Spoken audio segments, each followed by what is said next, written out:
Hola, mi nombre es Paola Alprecht, yo soy médico clínico. Agradezco a Cuidados Críticos Ecuador por la invitación a participar de esta iniciativa Ecuatorianos del Mundo contra el Coronavirus. El tema que me corresponde es, después del alta, ¿qué esperar? Todos los que tuvimos la oportunidad de ver pacientes y ver nuestros hospitales llenos de pacientes infectados por SARS-CoV-2, así como vimos una oleada de ingresos, estamos ya empezando a ver altas. Entonces hay que reforzar la atención primaria para darles a estos pacientes los cuidados que ellos necesiten. Es necesario en estos momentos pensar qué vamos a hacer, qué debemos esperar, cuál debe ser el seguimiento apropiado de los pacientes después de una infección aguda por COVID.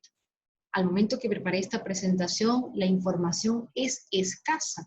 Hay muy pocas directrices de seguimiento post-alta, pero eso es lo que vamos a revisar durante esta presentación.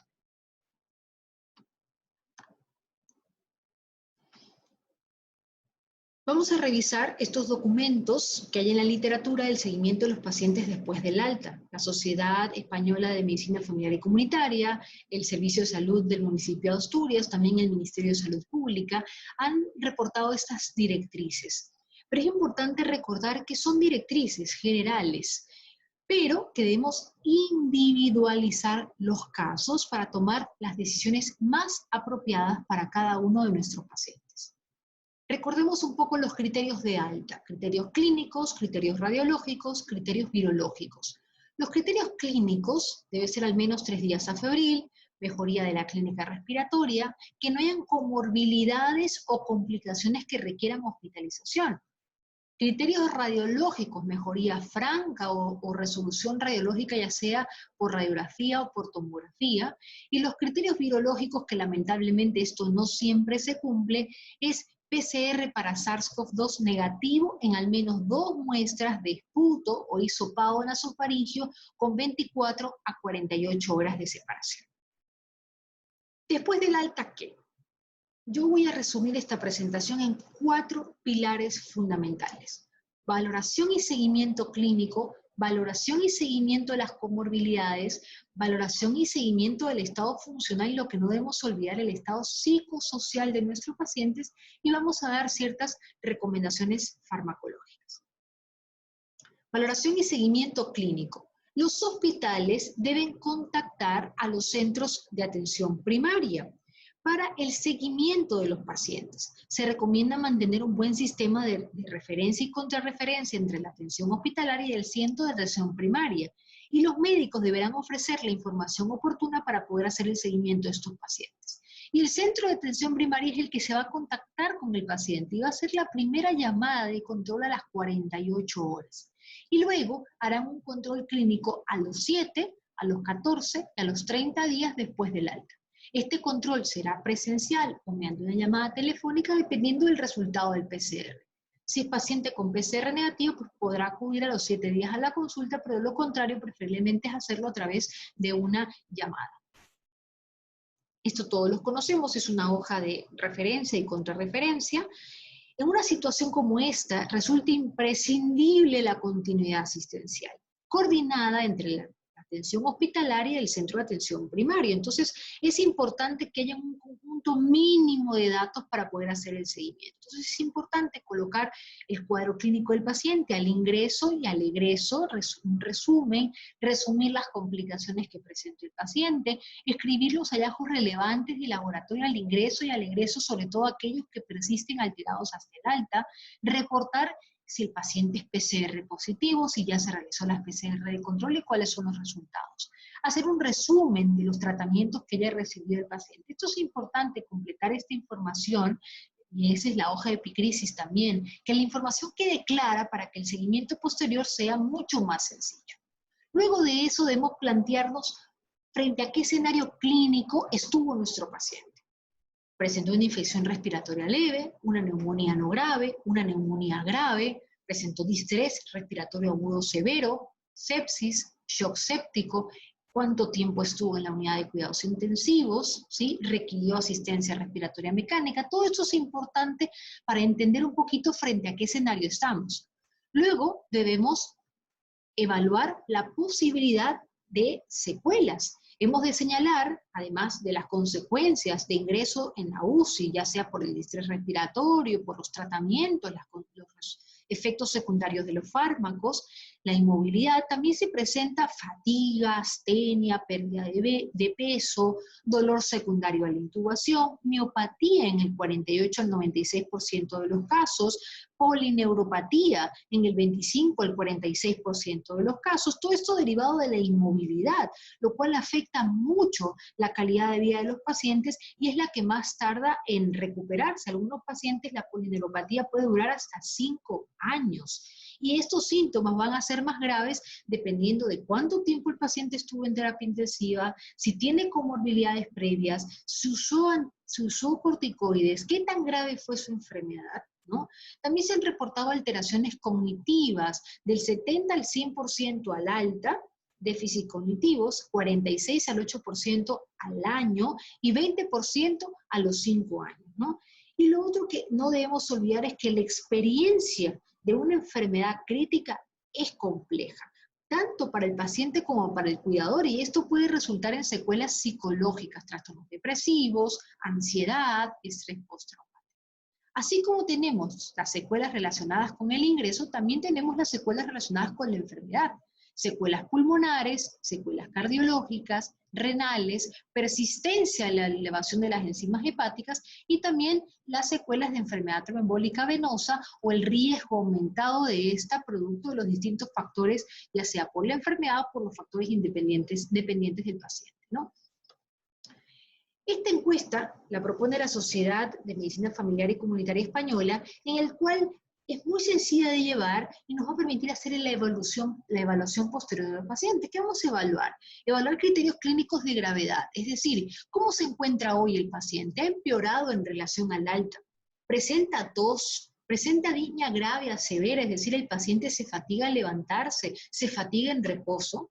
El paciente tiene taquipnia, tiene dolor pleurítico, dolor torácico, tiene fiebre. Hemos visto algunos pacientes la semana posterior al alta hacen febrículas, por ejemplo. El paciente tiene hemoptisis, tiene expectoración purulenta. ¿Cómo está su estado de alerta? ¿Está consciente? ¿Responde con normalidad a las preguntas? ¿Presenta vómito, diarrea, hipotensión? Todo esto es importante en la primera llamada telefónica que le vamos a hacer al paciente. Luego debemos preguntar acerca de la adherencia al tratamiento. ¿Cómo está tomando la medicación? ¿Está tomándola adecuadamente? ¿Ha tenido algún efecto adverso? Eso también es importante preguntar. Valorar las comorbilidades, cómo está el control de sus enfermedades crónicas. Valorar el estado emocional, cómo está anímicamente el paciente. ¿Tiene tristeza, miedo, ansiedad, angustia, depresión? ¿Necesita ayuda para manejar estos síntomas? Y valorar el estado funcional y social. El paciente necesita extender un poco más su permiso médico, el paciente necesita continuidad de sus cuidados, el paciente ha cambiado su situación funcional al alta y necesita ahora de un cuidador, ¿sí? El paciente con quién vive, esa persona con la que vive ha empezado a tener síntomas de COVID. Todo esto es importante valorarlo en los primeros controles de seguimiento. En cuanto a los síntomas o la valoración clínica. En el Annals of Internal Medicine de 2003, en el cual estudió los resultados y los factores pronósticos de 267 pacientes que experimentaron síndrome respiratorio agudo severo, que tuvieron neumonía y que tuvieron seroconversión para SARS, para coronavirus, este investigador, este médico, Eugene So, hizo un estudio transversal en el que tomó 62 de los pacientes antes mencionados y publicó este estudio en el Clinical Infectious Disease. Y vemos que estos 62 pacientes que fueron sobrevivientes del coronavirus del 2002, presentaron a las 6 semanas después del alta palpitaciones, disnea de esfuerzo, malestar, olvidos fáciles, dolor de pecho, disconfort de pecho, perdón, temblor, mareo, dolores musculares, dolor de cabeza, tos, diarrea.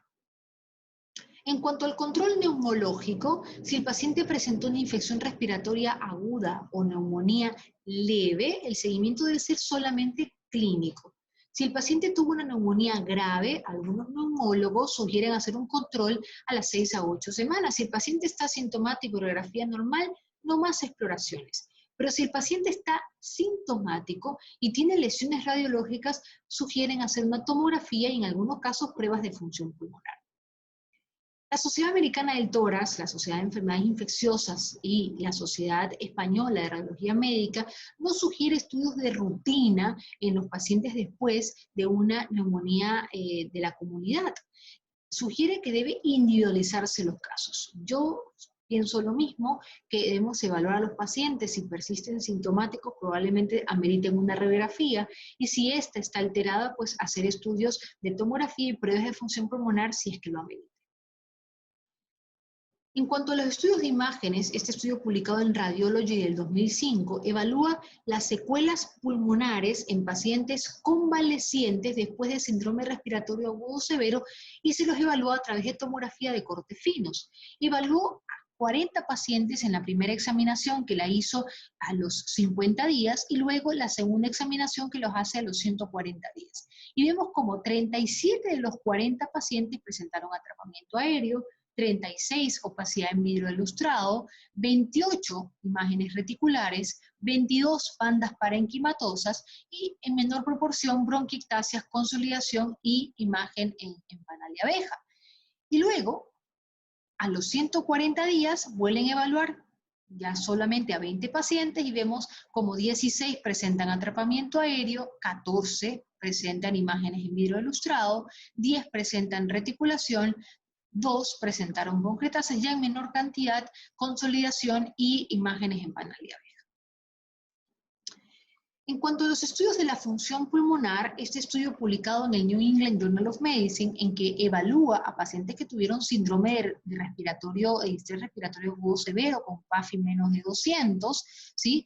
Y evalúa, vemos los distintos parámetros de la función pulmonar, vemos cómo estos mejoran con el paso del tiempo. ¿Sí? La capacidad brutal forzada de 72 a los 3 meses mejora a los 12 meses y llega hasta 85. La capacidad de difusión del monóxido de carbono 63 a los 3 meses y a los 12 meses 72. Es decir, hay una mejoría de los estudios de función pulmonar con el paso del tiempo.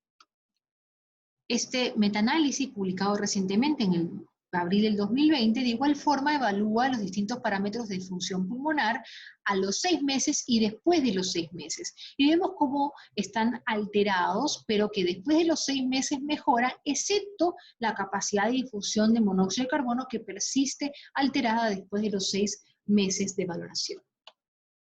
Tolerancia al ejercicio, ¿cómo podemos evaluar esto? A través del test de la caminata de los 6 minutos es una de las alternativas, es bastante sencillo, económico y fácil de reproducir.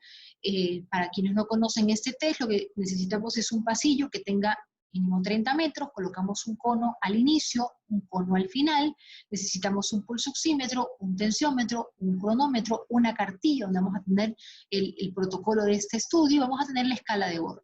Al paciente le decimos que vaya con ropa cómoda, le vamos a tomar la presión, el pulso, la frecuencia cardíaca y vamos a hacer que evalúe la escala de Bohr en reposo. Y luego le vamos a pedir al paciente que camine de un cono a otro y que regrese y vamos nosotros a contar cuántas vueltas da el paciente en 6 minutos.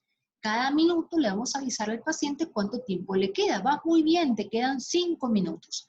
Si el paciente se cansa y necesita detenerse, lo puede hacer, reposa un momento, pero se le pide que reinicie la prueba apenas esté en capacidad de hacerlo.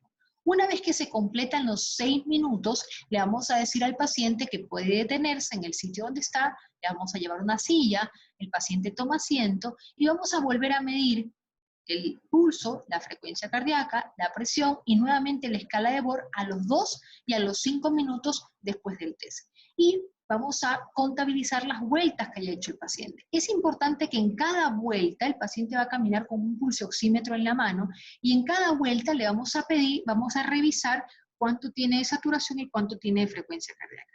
El test lo que nos permite es ver cuántas vueltas dio el paciente en 6 minutos. Si el paciente dio 5 vueltas, lo multiplicamos por 60, que es la distancia recorrida, el paciente recorrió 300 metros en 6 minutos. Entonces, este estudio reportado en Respirology del 2010, que evalúa a sobrevivientes de SARS 24 meses después del inicio de la enfermedad y los compara con individuos normales en la misma edad. Y vemos cómo hay una disminución de la distancia caminada en metros 24 meses después de la enfermedad cuando se los compara con individuos de la misma edad. Y vemos que quienes más están comprometidos son aquellos pacientes mayores de 51 años, que a los 24 meses tienen una diferencia de 200 metros en relación a la población normal de del mismo grupo etario. El estudio del New England Journal of Medicine, de igual forma, vemos cómo evalúa la distancia caminada en metros y vemos cómo esta va mejorando con el paso del tiempo. Al año reporta una media de 422, que todavía pues, sigue siendo un valor alterado en relación a la normalidad. Este metaanálisis de igual forma evalúa la distancia caminada en metros en 6 minutos, hasta los 6 meses y después de los 6 meses. Y vemos cómo hay una mejoría de la distancia después de los 6 meses. Es decir, que la tolerancia al ejercicio se afecta después de una infección por síndrome respiratorio agudo severo, pero que mejora con el paso del tiempo y que esta mejoría se suele ver después de los 6 meses de la enfermedad. En cuanto al control cardiológico, el electrocardiograma, si el paciente no tuvo alteración del QT, si el paciente actualmente no está tomando medicamentos que podrían prolongar el QT, si el paciente no tiene alteraciones de la función renal, ni alteraciones electrolíticas, no es necesario hacer un control de electrocardiograma. Pero si el paciente tuvo alguna alteración del QT en la internación, está tomando actualmente medicamentos, tiene alteraciones renales o de los electrolitos, pues es importante hacer un control a la semana del alta. Si el paciente presentó cardiopatía isquémica, ¿sí? Debemos evaluar la angina, la disnea, la presencia de arritmias, la clase funcional del paciente, ver si tiene síntomas de insuficiencia cardíaca, diferenciar la disnea de origen pulmonar de la disnea cardíaca, ¿sí? Evaluar si hay signos de congestión, y el control, pues vamos a hacer el control de peso, el control de los líquidos, el control como lo haríamos con cualquier paciente con antecedentes de cardiopatía isquémica. Si el paciente presentó miocarditis, si su fracción de eyección previa era normal, esta se va a recuperar con el paso de los meses. Es decir, no es necesario hacer un ecocardiograma de seguimiento a no ser que lo amerite. Este estudio, que fue realizado en una población china, en el cual se evaluó el ecocardiograma después del alta, y el 40% de los pacientes tenían elevada la resistencia circulatoria, y 6.2% tenían hipertensión pulmonar leve o tenían isquemia segmentaria. En cuanto al control de parámetros del laboratorio, debe ser en función de la situación clínica de los pacientes, si queremos evaluar sus comorbilidades, así como también si está tomando algún tratamiento recibido al alta, ¿no? No de rutina, y si ha tenido alteración de la función renal, hepática y demás, podremos hacer seguimiento posterior. La relación entre la PCR y la serología para SARS-CoV-2. Vemos este cuadro que lo hemos visto todos, yo creo que muchos de nosotros lo conocemos. Nuestro paciente, es decir, el paciente que quedó de alta, probablemente ya lo tengamos con PCR negativa, con M negativa y con G positiva, o quizás con PCR negativa, con M positiva o con G positiva, ¿no? Este es el paciente que ya debe estar en la fase de recuperación.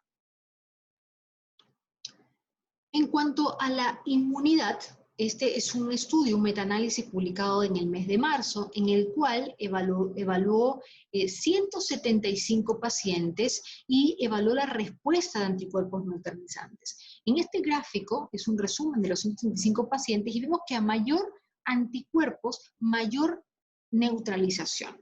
Aquí se hace un análisis de los 175 pacientes y lo que podemos ver es que la cantidad no es igual en todos los individuos. Hay individuos que llegan a 10.000 el número de anticuerpos y otros que su presencia es prácticamente nula. Por lo tanto, la heterogeneidad es muy elevada en estos pacientes, ¿no? Y otro dato interesante que nos trae este artículo es que hacen un seguimiento posterior al alta, ¿sí? Y vemos cómo no hay mucha diferencia en la cantidad de anticuerpos neutralizantes después del alta, aunque esta valoración es apenas un mes después de dada el alta a estos 47 pacientes estudiados. Duración de la respuesta es otra de las preguntas que nos hacemos en cuanto a la duración de la respuesta en relación al nuevo coronavirus. Aún es muy pronto para responder esta pregunta, pero sí podemos ayudarnos de estudios previos del SARS del 2002. Este fue publicado en el Journal Infectious Disease del 2004, en el cual se evaluaron 62 pacientes a los cuales se les midieron inmunoglobulinas a los 15 días, al mes, a los 3 meses, a los 6, hasta los 12 meses posteriores. Y vemos como el pico mayor de inmunoglobulina fue a los 3 meses y luego esto empieza a descender.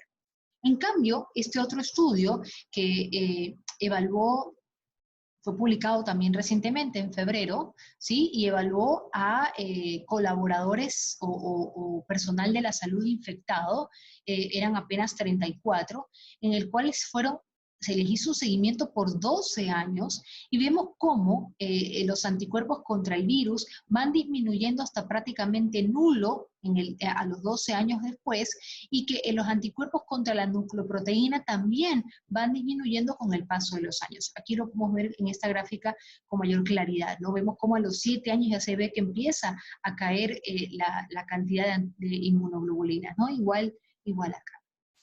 Es lo que nos dice SARS de 2002. Veamos qué pasa con este nuevo coronavirus. Tromboprofilaxis después del alta.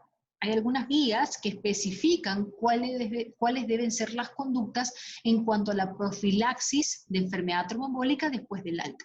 Tenemos la guía de la Sociedad Española de Trombosis y Hemostasia, la Sociedad Internacional, la Sociedad Italiana, y es lo que vamos a revisar a continuación. Es importante valorar e individualizar la indicación según la persistencia de alto riesgo trombótico. Ninguna guía te dice cuál es la escala que debes utilizar, pero aquí tenemos a disposición el IMPROVE, el PADUA, el CAPRINI para pacientes quirúrgicos, ¿no? Y vemos en el IMPROVE alto riesgo mayor de 2 puntos, y en el PADUA alto riesgo mayor o igual a 4 puntos. Entonces es importante estratificar el riesgo. Y si el paciente tiene un alto riesgo trombótico, pero además de eso tiene riesgo por la enfermedad, es decir, dímero D más de 2 veces su valor normal, o tiene parámetros de inflamación muy aumentados, probablemente este paciente se va a beneficiar de extender la profilaxis, y la Sociedad Internacional te dice hasta 45 días, ¿no? Hasta 45 días, con heparinas de bajo peso con anticoagulantes orales directos. En cambio, la Sociedad Española, de igual forma, COVID grave con factores de riesgo aumentados, extender la profilaxis después del alta de 7 a 14 o hasta 30 días. ¿Y de qué va a depender esto? De que el paciente persista con factores de riesgo. Por ejemplo, después del alta el paciente persiste con inmovilidad, ya sea por consecuencia de su internación en la terapia intensiva, ya sea por mialgias muy frecuentes. Entonces, si el paciente persiste con factores de riesgo, pues podemos extender la profilaxis unos días más, 14 días, y luego extenderlo hasta 30 días, dependiendo de la persistencia del riesgo. Ambas guías sugieren que el paciente se le debe fomentar la deambulación, evitar estar mucho tiempo sentado con las piernas cruzadas, cambiar de posición cada 30 a 60 minutos, realizar ejercicios de bombeo muscular, ¿sí? Y evitar la deshidratación. Traje esta presentación para mostrar las dosis de profilaxis con heparinas de bajo peso, 40 miligramos si es paciente de 80 kilos, 60 miligramos si es paciente mayor de 80 kilos, y más de 100 kilos darle 80 miligramos de enoxaparina. Y también la traje por las pacientes gestantes, y esta es una población importante. El solo hecho de estar embarazadas aumenta su riesgo de enfermedad tromboembólica. Por lo tanto, embarazada y COVID tiene muy alto riesgo, entonces debemos extender la profilaxis. Si la paciente está en puerperio, debemos extenderlo hasta 6 semanas después del parto, ¿sí? Entonces, es importante las dosis las mismas habituales, pero pacientes gestantes con COVID deben tener tromboprofilaxis después del alta hospitalario.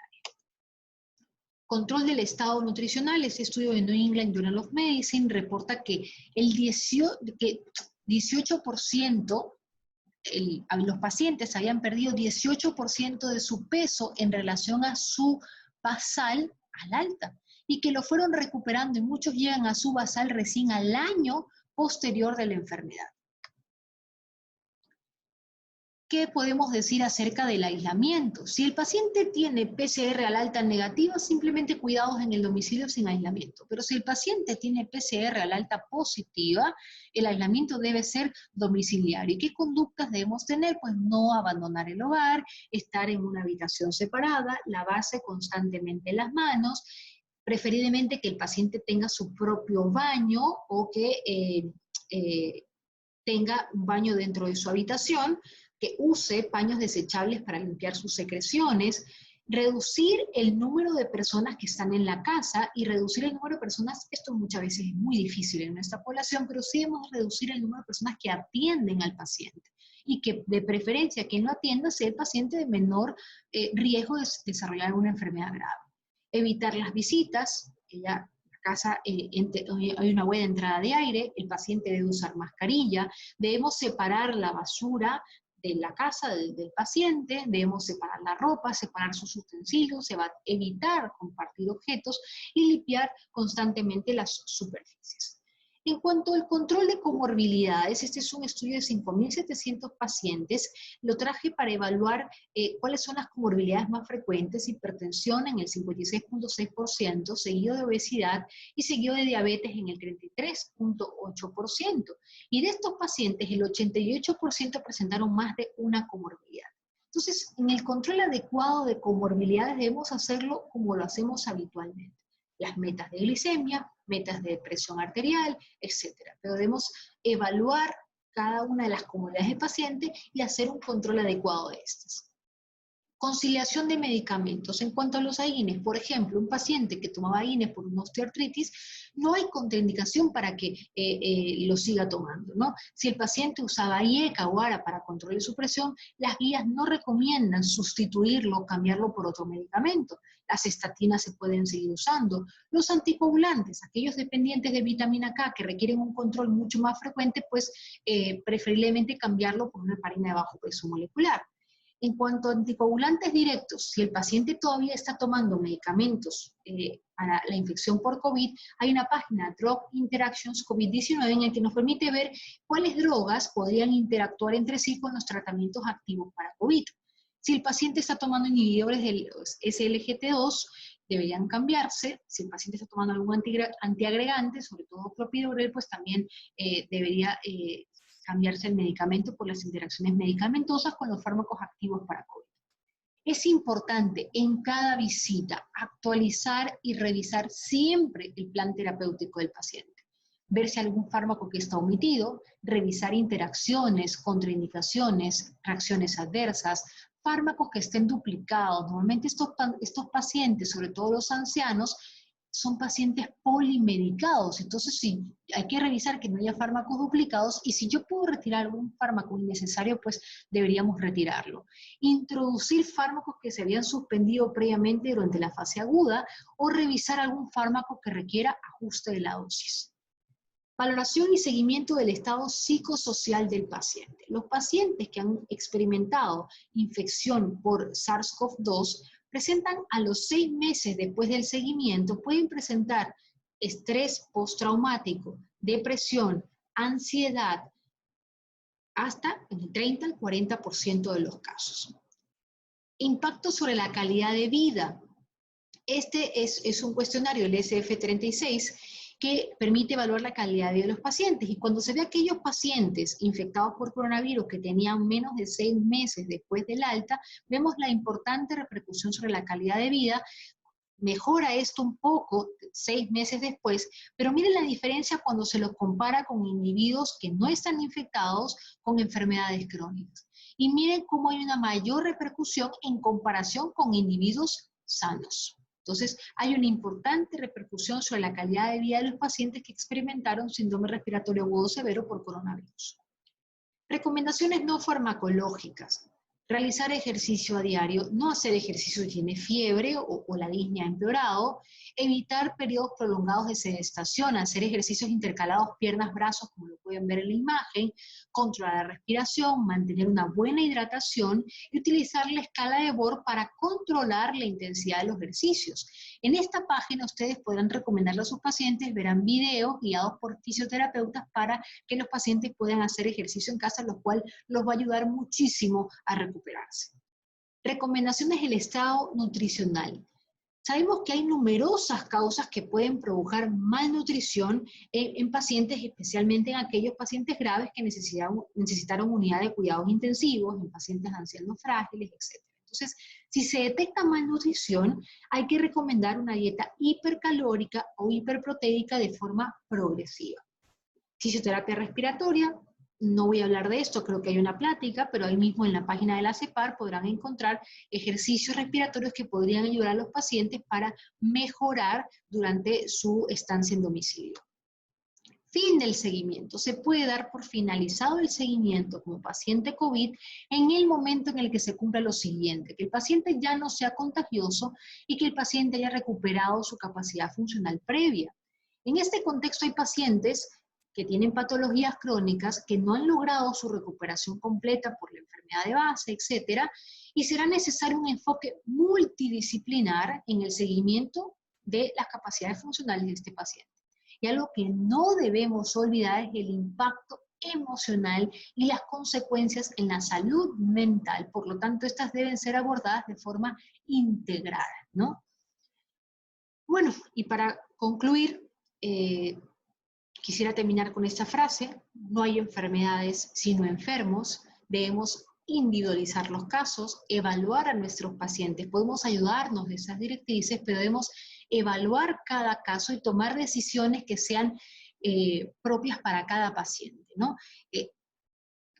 Les agradezco mucho su atención. Yo creo que Guayaquil pronto verá la luz del sol y saldremos de esta situación tan difícil. Les dejo mi correo, mi teléfono para comentarios o sugerencias. Muchas gracias.